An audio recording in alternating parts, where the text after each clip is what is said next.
YSR Congress party నూతన కార్యాలయంలో మొట్టమొదటి ప్రెస్ మీట్కి ఇచ్చేసినటువంటి పత్రికా విలేకరులకు పార్టీ నాయకులందరికీ కూడా శుభాకాంక్షలు తెలియజేస్తా ఉన్నాం.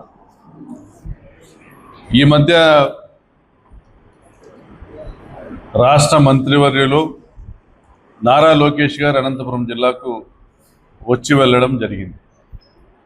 తదనంతరం జరిగిన పరిణామాల్లో వారి వద్ద జరిగిన చర్చల్లో అంతకుముందు ప్రభుత్వం వారికి అందజేసిన నివేదికలో తోపుతుర్తి ప్రకాష్ రెడ్డి అనేవాడు అనంతపురం జిల్లా కేంద్రంలో ఉండి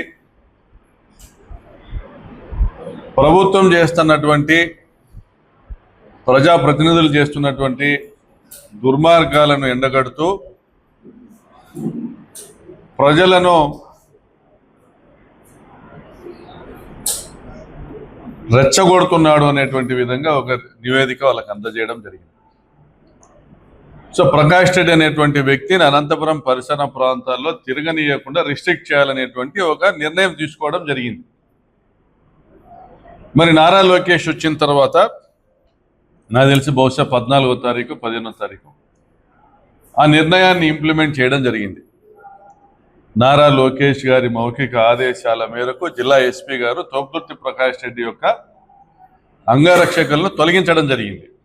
ఏమయ్యా తోపుతుర్తి ప్రకాష్ రెడ్డి చేసిన పాపం ఏమంటే, ఈ ప్రాంతంలో రాప్తాడు నియోజకవర్గంలో అనంతపురం చుట్టుపక్కల ప్రాంతంలో ధర్మవరంలో కొన్ని జిల్లాలో ఎక్కడైనా కానీ దుర్మార్గాలు, దారుణాలు, దౌర్జన్యాలు జరుగుతుంటే ప్రశ్నిస్తా రావడం, ప్రశ్నించడము, ప్రభుత్వాన్ని నిలదీయడము, బాధితుల పక్షాన నిలబడడం, బలహీనుల పక్షాన నిలబడడం తోపుతుర్తి ప్రకాష్ రెడ్డి కంటకప్రాయంగా మారినాడు ఈ ప్రభుత్వానికి. అయా నారా లోకేష్ గారు, మీరు మొట్టమొదటిసారి మంత్రి అయినారు. మీరు ఈ అవకాశాన్ని సద్వినియోగం చేసుకుని ప్రభుత్వంలోని లోటుపాట్లు గమనిస్తా పరిపాలనలో మీరు చేస్తున్నటువంటి పొరపాట్లను సరిదిద్దుకుంటూ మీ నాయకులు కానీ మీ శాసనసభ్యులు కానీ వారి అనుచరులు కానీ చేస్తున్నటువంటి తప్పులు ప్రజల్ని ఏ విధంగా బాధ పెడతా ఉన్నాయి, ఇబ్బంది పెడతా అనేటువంటి విషయాన్ని గమనించి సవరించుకుంటూ పోతే మీకు భవిష్యత్తు ఉంటుంది. మీ చుట్టూ ఉన్నటువంటి తెలుగుదేశం పార్టీ నాయకులు మీకు భజన చేస్తారు.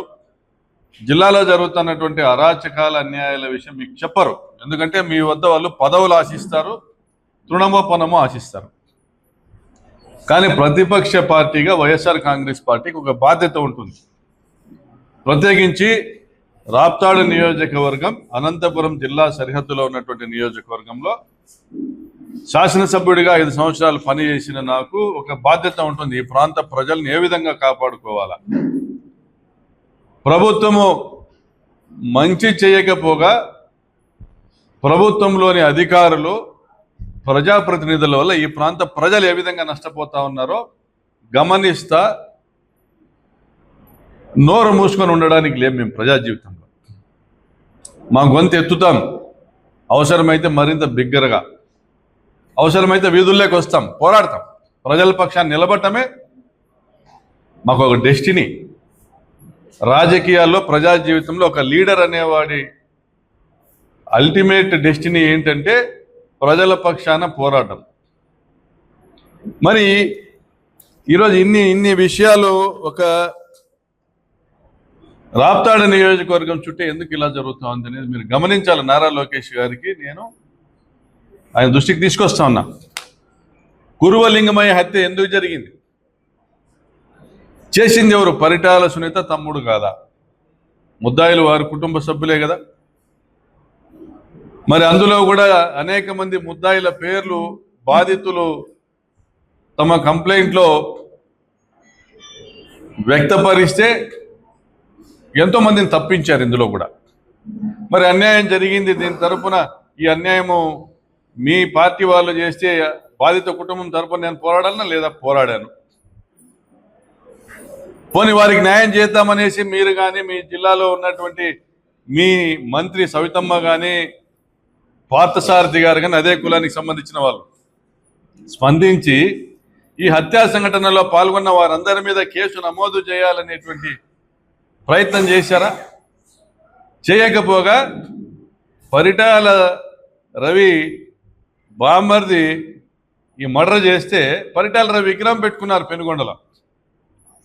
దీన్ని నేను ప్రశ్నిస్తూనే ఉంటా. మరి దళిత మైనర్ బాలిక ఏడుగురాలపల్లి గ్రామంలో 14 మంది చేత అత్యాచారానికి గురి కాబడితే నెలల తరబడి, అది కూడా పరిటాల సునీత స్వగ్రామం పక్కన, దీన్ని సాక్షి పత్రిక వెలుగులోకి తీసుకొని వస్తే దాని మీద గొంతెత్తి చాటడం జరిగింది, ఈ అన్యాయాన్ని ప్రశ్నించడం జరిగింది. ఫలితంగా ఎస్పీ గారు చర్యలు తీసుకుని వారందరినీ కూడా బాధ్యులందరినీ కూడా జైలుకు పంపడం జరిగింది. అదేవిధంగా రాప్తాడులో ఒక ల్యాండ్ సెటిల్మెంట్కి సంబంధించి పరిటాల సునీత అనుచరులు, ఆ మండలంలో ఇన్ఛార్జ్ ఉన్నది పరిటాల సునీత తమ్ముడు మురళి, ఆయన అనుచరులు నారాయణ రెడ్డి సావిత్రమ్మ అనే దంపతులను హత్య చేశారు వారి పొలంలో, ఒక భూ వివాదానికి సంబంధించి. గత 50 సంవత్సరాలుగా ఆయన సాగులో ఉంటున్న భూమికి సంబంధించి. ఈ హత్య జరిగిన రోజు నసనకోట గ్రామంలో ఊరి దేవర ఉంది, అంటే పరిటాల సునీత సొంత గ్రామంలో ఊరి దేవర ఉంది. ఊరి దేవర ఉన్నప్పుడు దాదాపు 42 రోజుల పాటు ఆ గ్రామస్తులు ఎవరు కూడా ఊరి దాటి బయటికి పోరు. ఆయన విదేశాలకు వెళ్ళిపోయినాడు ఈ హత్య జరిగే ముందు రోజు. పరిటాల సునీత తమ్ముడు ఆయన వెళ్ళిపోయిన తర్వాత ఈ హత్య జరిగింది. స్థానికులందరూ ఇందులో వారి పాత్ర ఉంది, ఆ కుటుంబం పాత్ర ఉందని అభిప్రాయం వ్యక్తపరుస్తా ఉన్నారు. ఆ కుటుంబం తరపున నేను మాట్లాడాను.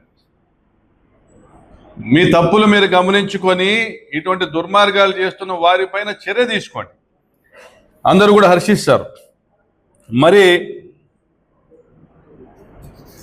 హంద్రీనివా కాలువ లైనింగ్, మీ కుప్పానికి నీళ్లు తీసుకుపోవడానికి మీరు హంద్రీనివా కాలువ లైనింగ్ చేస్తే, మీ కుప్పానికి నీళ్లు తీసుకోవడానికి మీరు హంద్రీనివా కాలువ లైనింగ్ చేస్తే, దాదాపుగా హంద్రీనివా కాలువ కింద దాదాపుగా మా రాప్తాడు కావచ్చు, ధర్మవరం కావచ్చు, పుట్టపర్తి కావచ్చు, కదిరి నియోజకవర్గాల్లో, ఈ 4 నియోజకవర్గాల్లో దాదాపుగా 2 లక్షల ఎకరాల్లో భూగర్భ జలాలు పడిపోయినాయి. కనీసం 30 నుంచి 40 వేల బోర్లు ఎండిపోయినాయి. మరి ఇది నష్టం జరిగింది మా ప్రాంత రైతులకు, మాకు రైతులకు. మరి వారి పక్షాలను గొంతెత్తడం నా ధర్మం. దాన్ని మీరు ఏ విధంగా ఆ తప్పును సరిదిద్దుకోవాలో అడగండి, చెప్తాం. ఆ తప్పు సరిదిద్దుకునే ప్రయత్నం చేయండి. మరి పేరూరు డ్యాంకు మా జగన్మోహన్ రెడ్డి గారు ముఖ్యమంత్రిగా ఉన్నటువంటి సమయంలో 3 సంవత్సరాల పాటు మేము నీళ్లు తీసుకొచ్చాం. దరిమిల పేరూరు డ్యాం కింద అప్పటి వరకు ఎండిపోయిన బోర్లు దాదాపుగా 10,000 బోర్లు రీఛార్జ్ అయినాయి. సాగు పెరిగింది, రైతులు సంతోషంగా 3 సంవత్సరాల పాటు వ్యవసాయం చేసుకున్నారు. మరి మీరు వచ్చిన తర్వాత 2 సంవత్సరాల పాటు మీ శాసనసభ్యురాలు కనీసము ఇరిగేషన్ అడ్వైజరీ బోర్డు మీటింగ్లో కూడా పేరూరు డ్యాంకి నీళ్ళు ఇవ్వమని అడగలేదు. అంటే ఆమెకు పేరూరు డ్యాం నీళ్లు తీసుకురావడం ఇష్టం లేదు. దానివల్ల దాదాపుగా 10,000 బోర్లు ఎండిపోయినాయి. పేరూరు డ్యాంకు దిగువన 10,000 బోర్లు ఎండిపోయినాయి. మరి నష్టం మాకు జరుగుతూ ఉంది, ప్రజలకు జరుగుతూ ఉంది, రైతులకు జరుగుతూ ఉంది. దీని మీద నేను గొంతెత్తి మాట్లాడాల్సిన అవసరం ఉంది. మీ శాసనసభ్యురాలు ఆమె మరి చెవిలో ఏం పోసుకుందో ఏమో కానీ ఆమెకి ఎవరి ప్రజలకు కూడా వినపడదామె. ఆమె తమ్ముళ్ళు, ఆమె కొడుకులు ఊర్లు పంచుకున్నారు. దొంగలు ఊర్లు పంచుకున్నట్టు పంచుకున్నారు, దోచుకుంటున్నారు. ధర్మవరంలో మీ ఇన్ఛార్జ్ పరిటాల శ్రీరామ్, అక్కడ ఆయన చేస్తున్న వసూళ్ల గురించి నేను మాట్లాడదలుచుకోలేదు. మీ పార్టీ శాసనసభ్యుడే పోయి అక్కడ పంచాయతీలు పెట్టాడు, చేనేత వర్గాల వాళ్ళ దగ్గర వసూళ్లు చేస్తున్నారు. మరి అదేవిధంగా పెన్నా నదిలో మేమున్నప్పుడు ఒక ట్రాక్టరు ఇసుక కూడా ప్రభుత్వంకి రాయల్టీ కట్టకుండా ఎవరు తీసుకొని పోయిన పరిస్థితి లేదు. మరి ఈరోజు దాదాపుగా 2 సంవత్సరాల పాటు రోజుకు 500 ట్రాక్టర్లు, దాదాపు 500 కోట్ల రూపాయల విలువ చేసేటువంటి ఇసుకను దోపిడీ చేశారు.